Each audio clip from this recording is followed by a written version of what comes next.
right, I am 7 years old. We're on vacation at this little cottage on a little lake in Wisconsin with my family.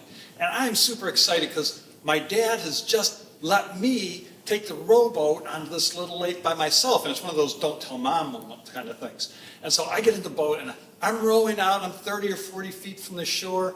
And all of a sudden, I look, I'm coming up from underneath the bench seat in front of the boat. There's a snake slithering out towards me. And I jump up and I don't know what to do because I'm a Disney guy too. And the only thing I know about snakes is what I learned in the Disney movie, The Jungle Book, in which the giant python Kai tries to eat the little boy Mowgli.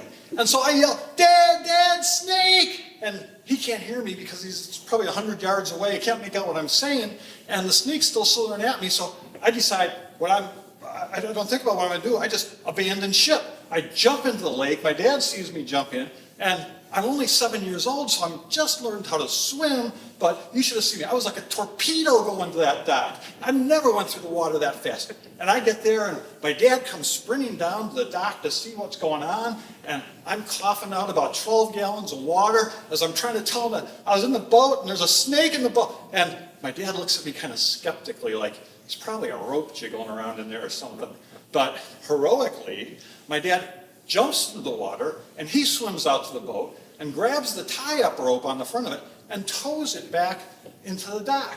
And then he looks and fortunately confirmed my claim that there is actually a snake in the boat. And I don't know what to do, but my dad is calm, and he looks in there and he reaches in very carefully and he picks up the snake. And I'm like, well, man, my dad's a superhero.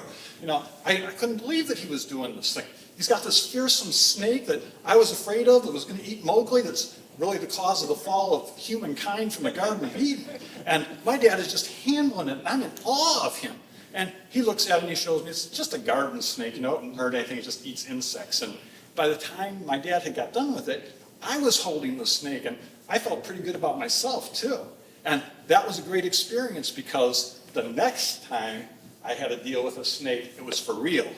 I was 15 years later, and I'm in the Army, in Army Ranger School, which is very demanding. I'm sleep deprived, food deprived, and I'm in a foxhole outside Pensacola, Florida.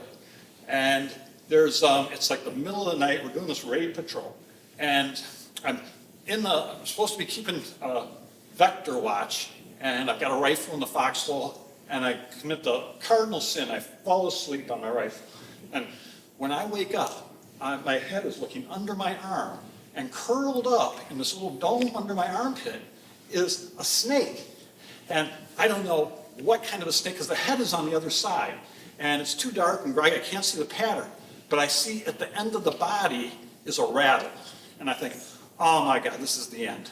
But I think through a few options, I'm kind of calm. I kind of remember my dad's calmness, and then I decide what to do. I push myself back to the other side of this foxhole, and I hold up the butt of my rifle to like knock the snake down if it charges at me or something. Maybe if I'm lucky, pin it.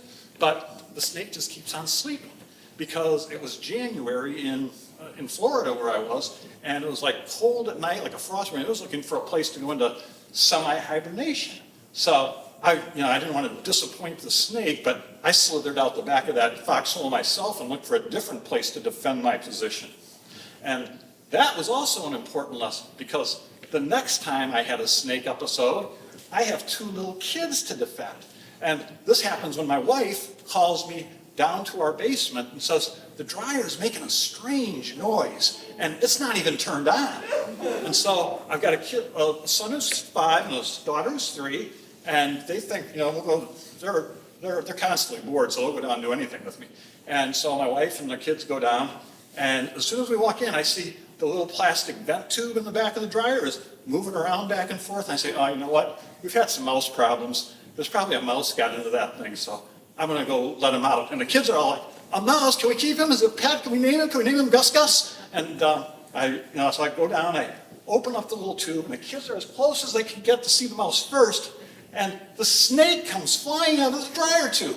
And the kids are like yelling and screaming because the only thing they know about snakes is what they learned in the Disney movie Jungle Book, where Kaa tries to eat the little boy Mowgli.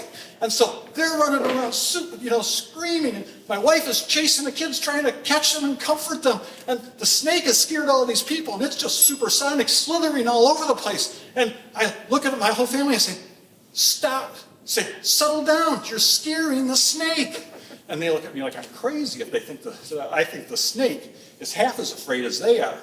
But I catch the snake again, and it's kind of like the same thing with my dad. I show to the kids and say, he didn't mean to hurt you. He's just a garden snake, and they get to pet him and whatever, and they name him Gus Gus, and we take him out to the bushes in the back and let him go. And so that was the last major episode. And I still go out hiking a lot, see a lot of snakes, and when I do, I constantly think of those episodes. And I think, well, my kids are about 30 now, about the age I was when I passed down what my dad taught me to them. So I hope they've taken over the snake handling tradition in the family, because if it has to happen again, I hope they do it the next time